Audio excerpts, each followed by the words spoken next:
All right, here's the deal. If you're losing sales because of objections, it's not because your prospect doesn't have the money, and it's not because they need to think about it. It's because you don't know how to control the conversation, right? And so there's a solution to this called looping, and there's a three-piece framework I want to share with you. It's called acknowledge, clarify, and ask. ACA. Very easy to remember. So what you want to do for the first part is you want to acknowledge what your prospect has said and validate it. So let's say, for example, we have a prospect and they say, I'm not sure. I need to think about it. Well, first off, you want to acknowledge their objection, and you want to validate their objection. You want to say, totally understand, John. I mean, it's important to be cautious about an investment like this. What you're doing is you well, first of all, you're acknowledging it and you're validating it, but you want to make it come off like you're basically complimenting them for being cautious in the first place. Um, And then what you want to do is you want to clarify. You want to dig deeper to uncover the real reason that you want to uncover the real objection, because I need to think about it isn't actually a concern. Um, and that'll sound like, just so I understand, John, is it the price that you're unsure about? Or do you just not think that this will work? And now what's really important when you ask a question like that, you need to actually listen to the prospect, because they're going to tell you.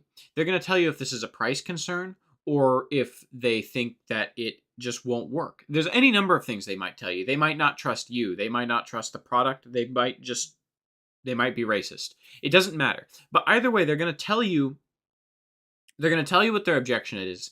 And then in the next piece and ask, you want to do two things. You want to ask if they have any other objections while simultaneously dispelling the original objection that they had. And because John said, I need to think about it, or sorry, it's because John said, I just don't think this will work. Let's say, for example, John says, I don't think this will work. What you're going to want to do is he says, well, if you weren't aware, John, this actually comes with a 30-day money-back guarantee. If you don't get the results you're looking for within 30 days, you get a full refund, no questions asked. So there really is no risk to trying, right? And John will be like, well, I guess there is no risk to trying. And you say, so other than that, is there anything else stopping you from moving forward today? And John may say yes, John may say no. If John says, yes, there is other things stopping me from moving forward today, well, then you want to loop him back to acknowledge. You want to acknowledge his new objection, validate it, compliment him for having the objection, and then you want to clarify to figure out what the real objection is, because he probably said something ridiculous like, I need to talk to my wife. And if John was to say, no, that was the only objection I had, well, then you can loop him back to a close. And you could say, so if we both agree that this is exactly what you need, and we agree that there's no risk associated with it because of the money back guarantee, wouldn't it make sense to move forward today? See what you've done here? You've asked them questions which led them to close the deal themselves. The prospect really closes the deal. You just ask them the questions that causes them to say all those things. And in the context of John, this is a one objection prospect. Prospects will probably have more than one objection. But in its simplest form, we'll run through it again. John says, I need to think about it. We'll say, totally understand, John. I mean, it's important to be cautious about an investment like this. I'm glad that you are cautious. It really shows that you care and that you're actually paying attention. But just so I know, because I'm curious, is it the price that you're not sure about, or do you just not think that the product will work? And then John will say, I don't think that the product is going to work. Or I'm not confident that the product will work. Or John will say, I'm scared that I'll pay you the money and then the product won't work.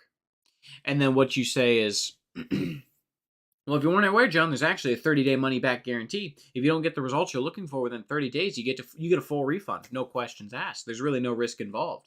So other than that, is there anything else stopping you from moving forward today? No? Oh, well, if we both agree that this is what you need and that there's no risk, doesn't it make more sense to move forward today? See that? That's a lot of people will get stumped right at, I need to think about it, and they'll be like, okay, bye. When can I call you back? You don't want to have a when can I call you back. If you're in a closing situation, you want to close it now. But anytime that your prospect has objections that you think are smoke screens, looping. You just loop. You acknowledge, you clarify, you ask. You acknowledge, you clarify, and you ask. That's it.